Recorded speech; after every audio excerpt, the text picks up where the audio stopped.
Então, todos os ferimentos torácicos devem ser, colocar assim como eu costumo brincar, operação tampão-buraco, eles devem ser tampados, devem ser cobertos.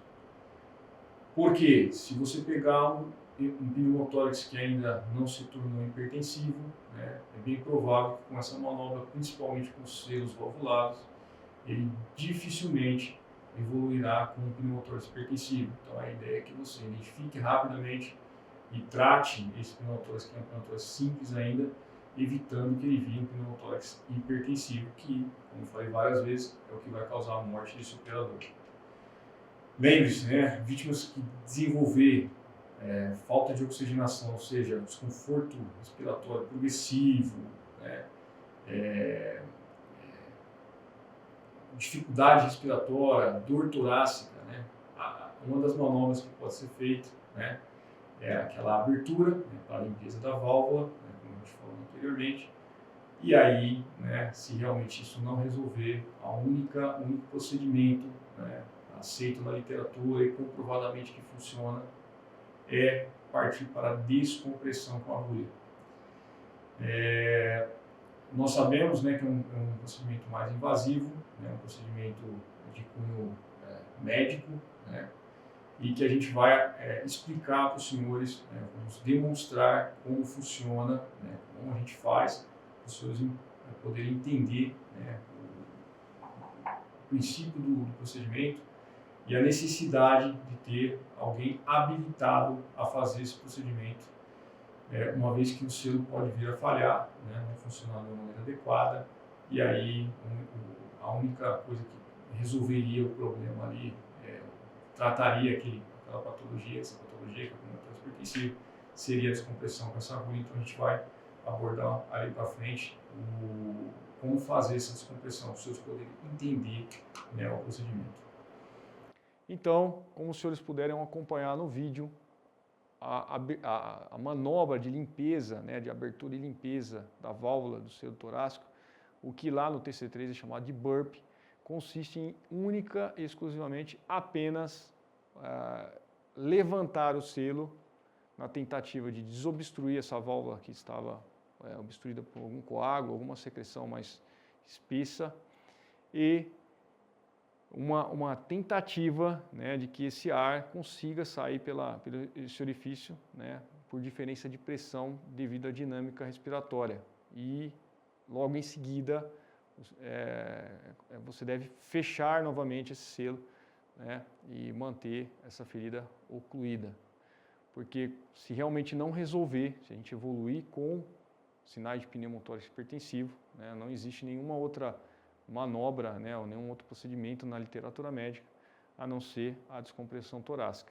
Então, aí a gente evolui, né, com aquele procedimento que eu comentei anteriormente, que é um procedimento mais invasivo e que a gente vai demonstrar os seus poderem entender a necessidade de ter alguém habilitado a fazer esse procedimento, onde o selo venha a não funcionar de uma maneira adequada e essa pessoa, né, essa vítima, esse operador, evolua com um pneumotórax hipertensivo. Então, mais uma vez, é a causa prevenível de morte, a gente está fazendo essa parte ventilatória para evitar que chegue nesse ponto.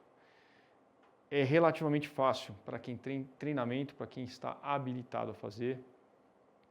Pode decorrer de ferimentos penetrantes no tórax, né, então vocês viram lá a dinâmica, como também, né, ferimentos contusos.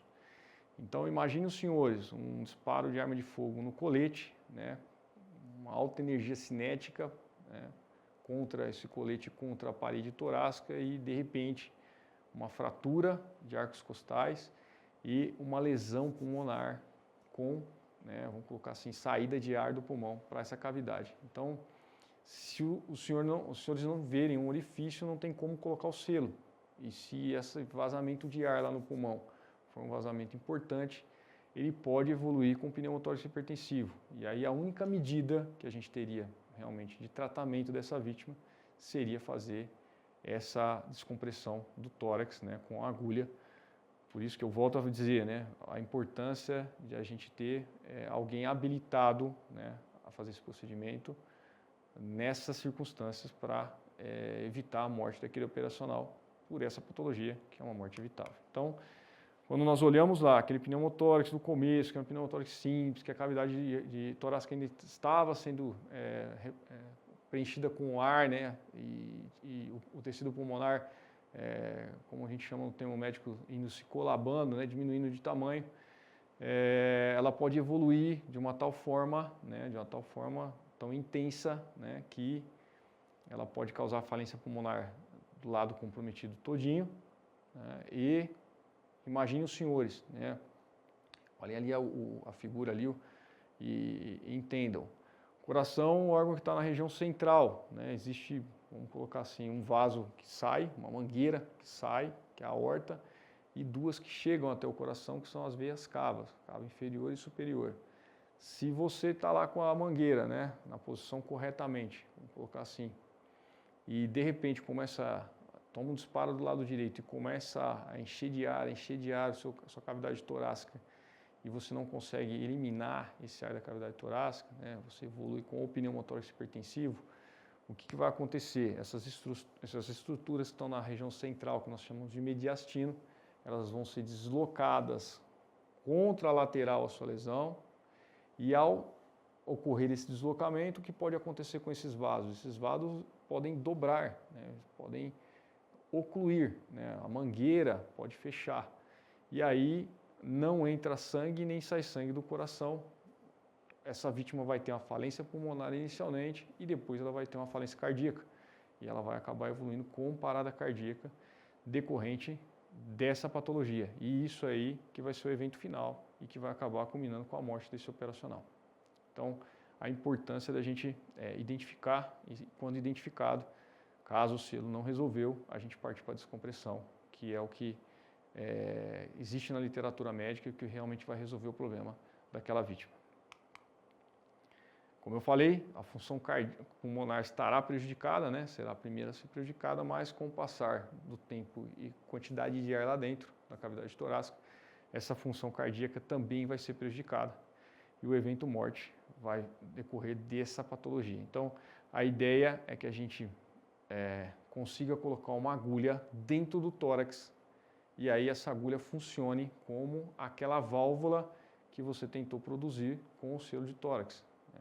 Onde nós sabemos, né, pela literatura médica, que a eficiência dela é muito maior, né, e muito mais eficaz para o tratamento dessa patologia. Então a ideia é que você pegue uma agulha com tamanho 14 gauges, com o diâmetro de 14 gauges, com o tamanho de 3,25 polegadas, ou seja, 8 centímetros. E aí tem um local adequado, que nós vamos demonstrar aos senhores, né, qual é o local adequado para poder fazer essa descompressão do tórax e tratar esse pneumotórax hipertensivo. Então, respiração com lesão pulmonar, com perfuração na cavidade torácica, ou então aquele disparo que pegou no colete, né? E onde essa vítima, mesmo com o tratamento adequado, né, ela evolua com hipóxia, né, o termo correto para a gente falar que é falta de oxigenação, com confusão mental, dificuldade respiratória, dor torácica, eventualmente, né, os quadros mais avançados, como a gente falou lá, lembra dos dois vasos, né, que chegam ao coração? Então, se você tem um deslocamento do mediastino, esse vaso vai acabar ocluindo, né, a mangueira vai dobrar. Então, pode acontecer desse vaso externo aqui, a jugular externa, estar engurgitada, né, estar túrgida, né, dilatada, por conta dessa compressão desse vaso, essa quantidade de ar lá dentro, que acabou deslocando, né, o coração para o lado contralateral.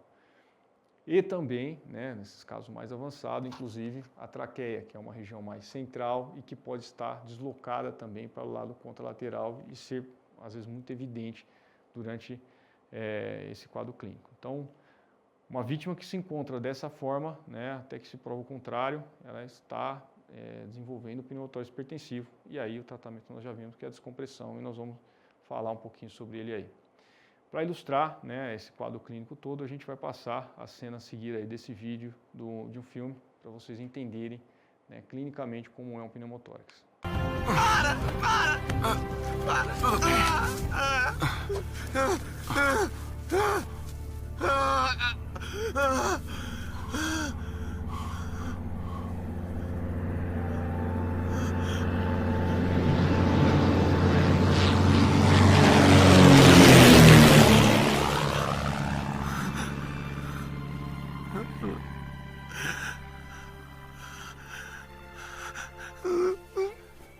Vamos indo. Já chega!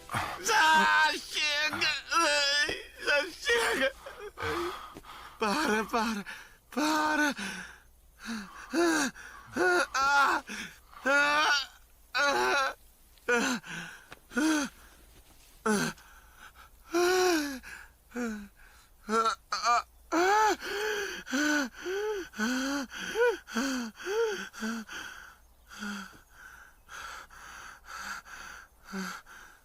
Vocês podem ver, realmente a cena do filme ilustra bem uma vítima com ferimento no tórax que pode evoluir com pneumotórax hipertensivo. Então reparem, né, a dificuldade ventilatória, né, a confusão mental, né, da vítima ali, o lábio meio arroxeado, né, cianótico que a gente chama. Então, diante dessa situação aí, né, mesmo que você oclua, né, o ferimento, dificilmente você vai conseguir tratar se não fizer a descompressão torácica. Por isso que a gente torna a falar, é necessário, né, ter pessoas habilitadas para realizar esse procedimento. Então tá aí o equipamento que a gente vai utilizar para fazer essa descompressão. Então uma agulha de 14 gauges de diâmetro e 3,25 polegadas de comprimento, ou 8 centímetros aqui na nossa aferição aqui no Brasil. Essa agulha deverá ser inserida dentro do tórax para fazer as vezes de uma válvula, ou seja, a gente vai tentar fazer com que esse ar que está aprisionado dentro do tórax consiga sair por diferença de pressão para o meio externo, e devido ao diâmetro dela, esse ar ele consegue sair, mas não consegue voltar pela agulha. Então a ideia é que você faça uma válvula unidirecional, onde o ar que está acumulado lá dentro do tórax consiga sair para o meio externo. Então, tratamento imediato, descompressão no tórax, e existe um local adequado para fazer isso. Então, o operacional habilitado a fazer isso, né, ele tem que identificar o local correto e fazer o procedimento. Atualmente as recomendações, né, dos principais guidelines americanos, médicos, é que essa descompressão seja realizada no quarto ou quinto espaço, né, na região da sua linha axilar média e anterior. Então, a gente vai mostrar no slide a seguir ali a localização correta, mas a primeira opção seria nessa região aqui. E a segunda opção, né, no segundo espaço intercostal, nessa região anterior aqui do tórax, que a gente vai descrever também com um pouquinho mais de detalhes ali na frente.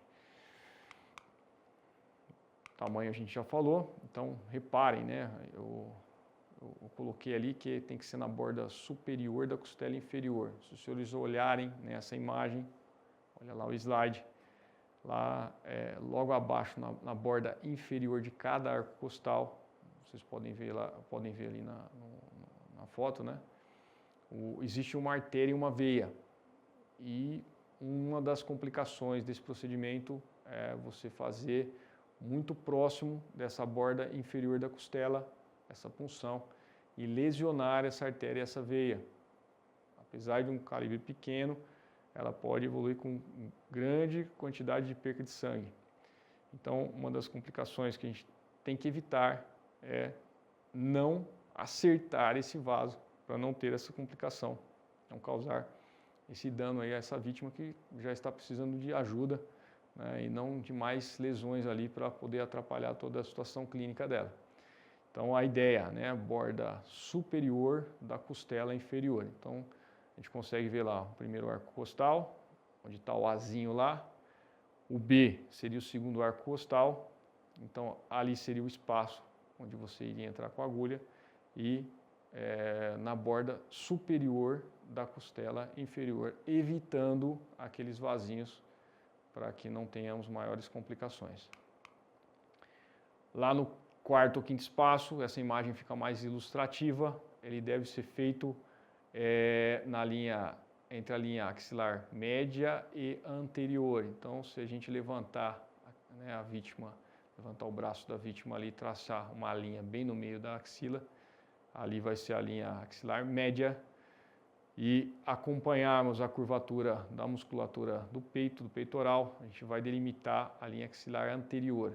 Entre essas duas regiões, no quarto ou quinto espaço, que no sexo masculino vai dar mais ou menos na região da altura do mamilo, a gente deve realizar o procedimento, né, onde vai introduzir a agulha dentro da cavidade torácica, na borda superior da costela inferior, para evitar os vasos e intercostais e complicações do procedimento. Quando nós optamos pelo segundo espaço intercostal, a gente deve traçar uma linha no meio da clavícula e identificar esse espaço.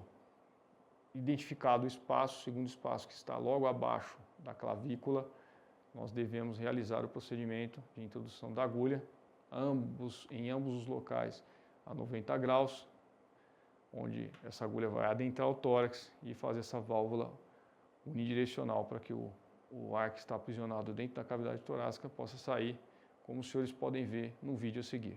Então repare a cavidade torácica repleta de ar e sem nenhum tecido pulmonar.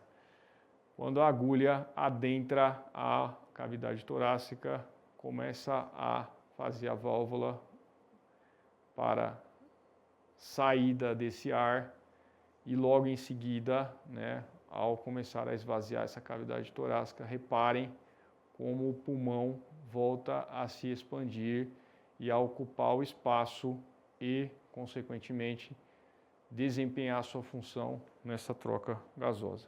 Aqui nós temos a demonstração, né, do filme de identificação do pneumotórax hipertensivo e o tratamento desse pneumotórax hipertensivo. Então, acompanhe. What's the matter, man? Can you breathe? Can you breathe?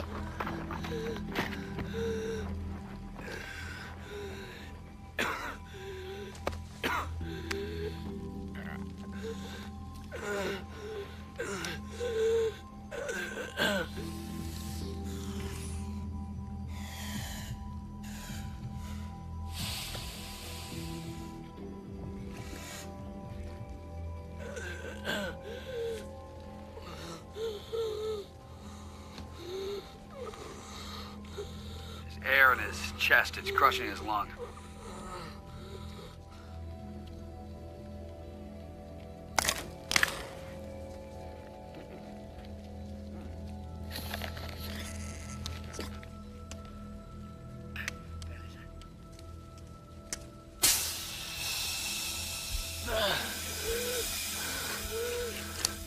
Does that feel better, man? That feel better?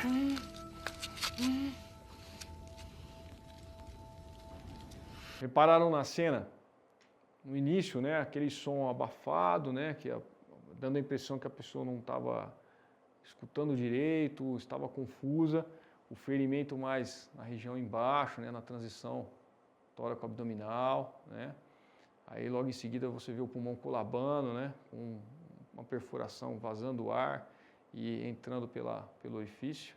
E logo em seguida o operacional, identificando o problema, né, identificando os sinais de pneumotórax hipertensivo, né, o desconforto respiratório, confusão mental, ele opta em realizar o tratamento ideal, que seria a descompressão com agulha, e aí ele realiza essa descompressão, como a gente falou, né, na segunda opção, opção de local, que foi o segundo espaço intercostal, na linha hemiclavicular, na borda superior da costela inferior, e depois de fazer o procedimento, o pulmão volta a expandir, ele começar a oxigenar melhor, ele volta a responder, volta a compreender o que está acontecendo. Então, normalmente, né, quando você realiza esse procedimento, né, a resposta é rápida, a resposta é quase que imediata, e normalmente acaba revertendo esse quadro aí do pneumotórax hipertensivo.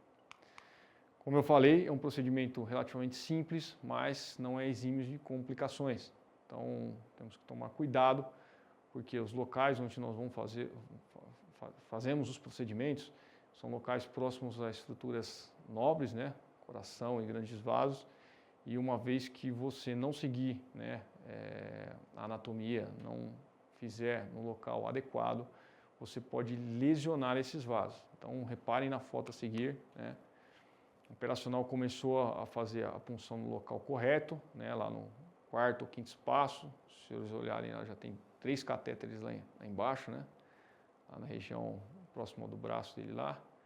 E houve a necessidade de introdução de mais catéter. Só que o primeiro catéter, o catéter laranjado, como vocês conseguem ver lá, o catéter bem posicionado, e logo em seguida, né, o operacional acabou introduzindo o catéter para uma região mais central, né, correndo o risco assim de lesar aqueles grandes vasos, como os senhores viram na foto anterior, o posicionamento do coração e dos grandes vasos no mediastino. Então, procedimento que, quando realizado corretamente, né, dentro do que é preconizado e levando em considerações os pontos anatômicos, é bastante seguro. Entretanto, né, não se esqueçam, né, é seu parceiro, é uma situação estressante, você trocou tiro, né, é uma situação que foge um pouquinho da sua habitualidade. Então, se você não mantiver a calma e não seguir os princípios anatômicos corretamente, você pode evoluir com complicações, como a gente falou aos senhores anteriormente. Silvestre, e se ele tomou um tiro no tórax, né, eu suspeitei de pneumotórax hipertensivo e eu fizer a descompressão, acontece alguma coisa? Resposta: se houver um ferimento por arma de fogo, né, um ferimento penetrante no tórax, né, do lado correto, então tive lá do lado direito um ferimento e tal, eu achei que era pneumotórax hipertensivo e eu fiz a punção. Acontece alguma coisa? Dificilmente vai acontecer alguma coisa, né? O que pode acontecer é realmente ele estar com pneumotórax hipertensivo, né, e você realmente tratar o problema. Então, na suspeita, né, a gente acaba no APH tático realizando a punção. Quando a gente está dentro da ambulância, quando a gente está dentro do hospital, a gente tem outros meios, né, para identificar esse pneumotórax hipertensivo. Então, lá a gente tem o estetoscópio, né, tem como escutar o pulmão, tem como fazer a percussão ali do local para identificar entre sangue e entre ar, mas isso num ambiente mais controlado, como a gente está num ambiente de APH tático, barulhento, normalmente a gente não vai ter estetoscópio, não tem como ficar examinando mais detalhadamente. Num ferimento penetrante que a gente suspeita e que realmente não está resolvendo com o selo, a gente acaba fazendo a punção no sentido de imaginar que essa pessoa esteja com pneumotórax hipertensivo e que é uma causa evitável de morte, e que dificilmente, com ferimento penetrante, eu vou causar algum outro problema para essa vítima se eu seguir os preceitos anatômicos. Então, pode ser que aconteça, né, a gente ter que realizar a punção, mesmo com selo, na suspeita do pneumotórax hipertensivo. O desconforto respiratório progressivo, se você colocou o selo, se você fez tudo corretamente, se a válvula estava funcionando, se não tem nada obstruindo essa válvula, né, e essa vítima continua com um desconforto progressivo, né, a gente sempre tem que pensar no pneumotórax, né. Como eu falei, nem sempre o selo vai resolver em todas as vezes o pneumotórax hipertensivo. E aí, quando você suspeita, né, realmente que não esteja funcionando da maneira adequada, o que resta, né, a gente está no ambiente tático, não tem como ficar examinando ou pedindo exames, a gente acaba realizando descompressão, porque, como eu falei, é uma morte evitável, né, em campo, e a gente fazendo isso, a gente consegue evitar essa patologia. Então, a gente vai acabar introduzindo a agulha e fazendo a descompressão. Não se esqueça, é um diagnóstico, uma identificação clínica que você tem que fazer em campo, tem que ser agressivo. Se esse desconforto respiratório for progressivo, o que vai salvar a vida dele, né, é alguém habilitado ali para fazer esse procedimento e realizar essa descompressão. Então, é uma recomendação, né, do TC3, do Tático Combate Casualty Care, em todo ferido que tenha um ferimento penetrante no tórax e que encontre-se em parada cardiorrespiratória, você deve obrigatoriamente fazer a descompressão torácica, tendo em vista que a causa, né, dessa parada cardíaca aí pode ser o pneumotórax hipertensivo, e a única forma de você tratar e possivelmente reverter essa parada cardíaca seria fazer essa descompressão torácica. É uma forma simples de você monitorar essa vítima e saber se as manobras que você está realizando ali na parte ventilatória está sendo efetiva, utilizar o oxímetro de pulso.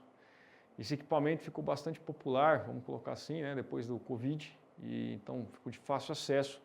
E nós sabemos, né, que através de um equipamento que é colocado no dedo ali, a gente consegue medir, né, vamos colocar assim, a saturação de hemoglobina, né, de oxigênio na hemoglobina. Então, valores, né, acima de 92% são valores aceitáveis. O normal, né, variar entre 97%, 98%, 100%, mas até 92% são valores aceitáveis. E nós sabemos, por exemplo, se você colocou o oxímetro de pulso, ele estava com a saturação de 85, e você fez as manobras, colocou o selo, ou o operacional que estava lá habilitado, precisou fazer a punção, a descompressão torácica por causa do pneumotórax hipertensivo, e de repente essa saturação que estava 85, 82 evolui para 92, 95, você consegue identificar rapidamente, né, que houve uma melhora no estado clínico daquela vítima e que está tendo, né, uma boa resposta ao tratamento proposto, voltado para essa patologia aí respiratória.